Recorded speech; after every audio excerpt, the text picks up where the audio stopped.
If I think about the groups in my community, I see evidence of lots of people doing lots of amazing work in the environment, community and conservation spaces. Stopping fossil fuel use, halting the destruction of native forests, reducing greenhouse gas emissions, preserving biodiversity and so on. These are all absolutely crucial. We've got massive problems and we need to be making changes like right now. But amidst all these things that we don't want, do we leave space to imagine and communicate the future that we do? My name is Paul, I'm the convener of Transition Australia, speaking to you from Wurundjeri country, and this is Transition Minutes.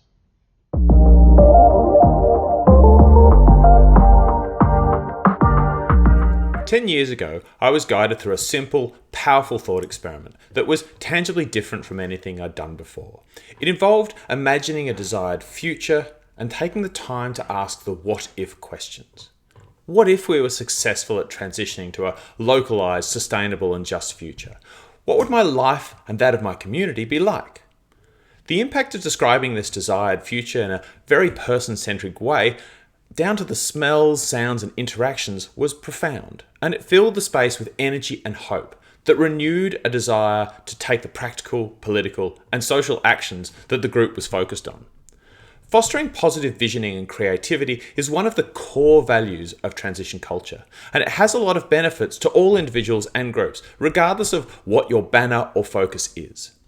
You see, giving ourselves permission, time and space to imagine the desired future helps build personal and organisational resilience. Viktor Frankl quoted Nietzsche to say that he who knows the why for his existence will be able to bear almost any how. Or in a more organisational sense, if you have a clear idea about what and why you are striving to achieve a change, then you can cope better with the setbacks that will inevitably come from the massive changes that our world needs. The ability to be clear about why we are working as individuals can also help us avoid feeling despondent, exhausted, and burnt out. Secondly, by exploring successful transitions, we build a narrative that's beneficial to the individual and the group, but also useful as a communication tool.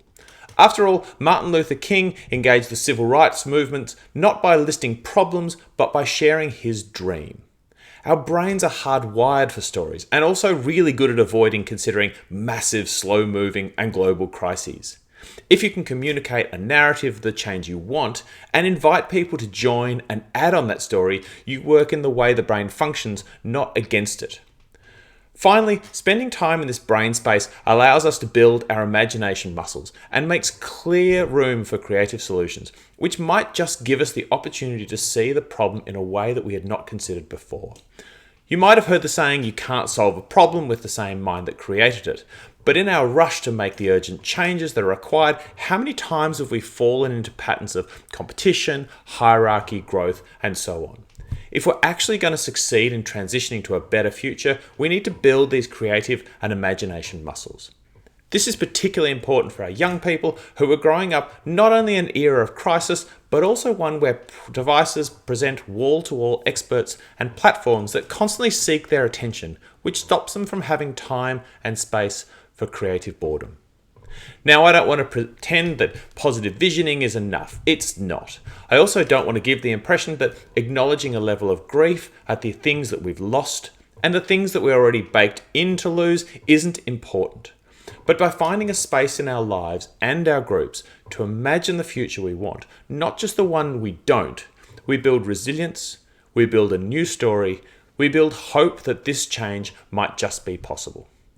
If this concept sounds interesting and acknowledging the obvious hypocrisy of a YouTube video complaining about breaking attention spans, I'd invite you to follow the link in the comments and try a short 10-minute positive visioning activity for yourself.